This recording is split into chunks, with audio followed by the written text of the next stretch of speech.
Father Bajarski said that we would be having Mass at Catholic High School originally. And then because a number of the ladies were pregnant, and so we had some elderly ladies also, and we had bleachers at Catholic High School, and that just didn't go very well. Father Bajarski prevailed on Monsignor O'Connell, who was the director of the seminary, and asked him if we could use the chapel at St. John's. I said, Father, I'll be glad to do anything that I can to help in the parish. I said, I know a little bit about music, and he said, good, you're the choir director. The fellowship in the parish when we first got started was excellent because everybody wanted to know who you were. We were all relatively new. I don't remember any problems getting the church started at all. It was kind of fun, actually. I was at St. John's Center when, I think it was the first or second Mass there. And I just got all excited. I wanted to teach in Sunday school. I wanted to read. I wanted to be a lector.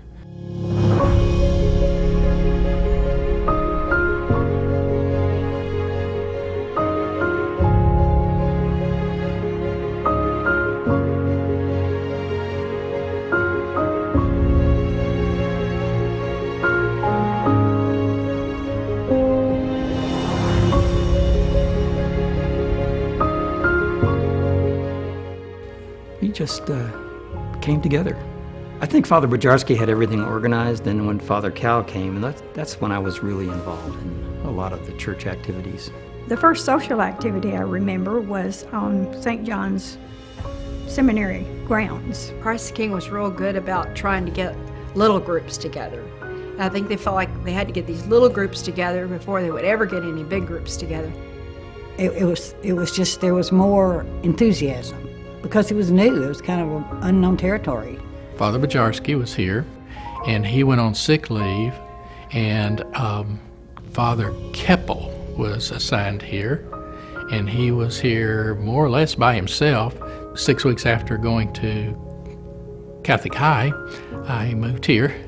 There was no other priest here, but the administrator of the parish who oversaw what I did at the time was Monsignor F.X. Murphy.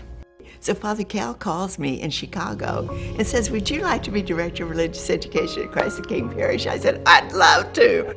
I was interviewed at the Hiles House. So that's how I met them.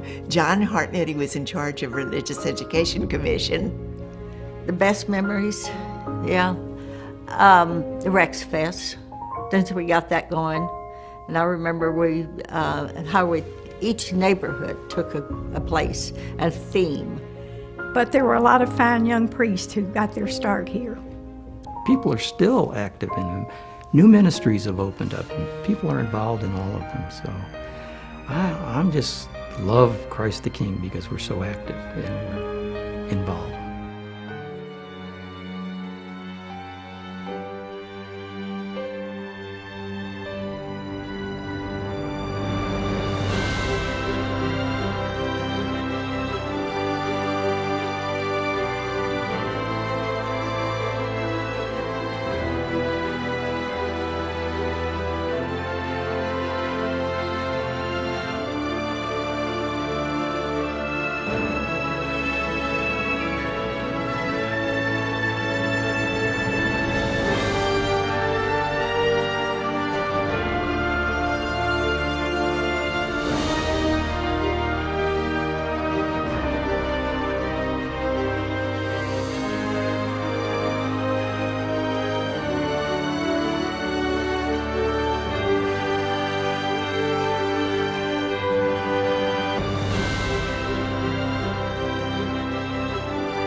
I'd just like you to know that in the mind of the priests that have served you,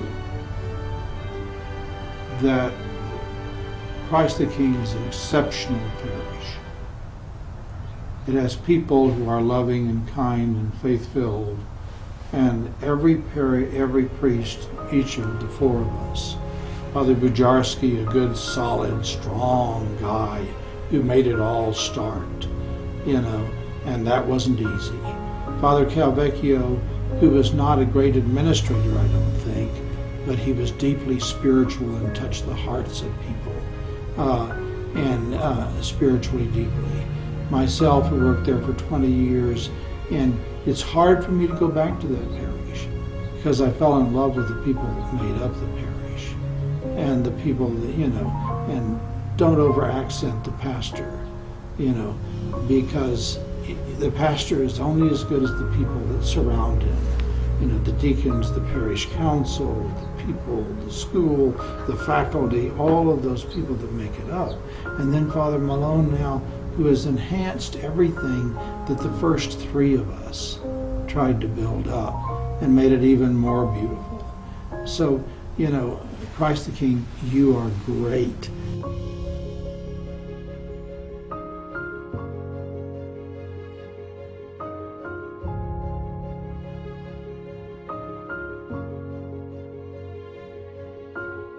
I was genuinely surprised when Bishop Sarton had called me one afternoon and said, I want you to go to Christ the King.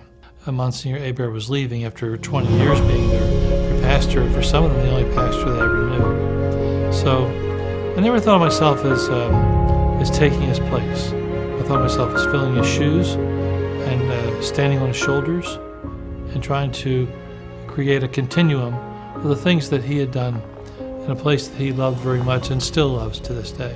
Bob Pitts and Richard Schulmeyer were very much part of our building program, and so anything we see here before I arrived, we owe it in no small measure to them. The church has probably remained fairly static in its numbers, right around 6,000 or so. The church grows sacramentally, the church grows spiritually, and you can see this in the various spiritual movements in our parish, the women of grace, the men of faith, the scripture study program that continues on after all these years. We're so blessed to have Tammy and Fred Weld as part of our parish, who are one of the people who initiated this wonderful scripture study program for the Little Rock Diocese and for the world. So I see the parish had grown spiritually from its roots to where it is today. It's a very blessed place to be.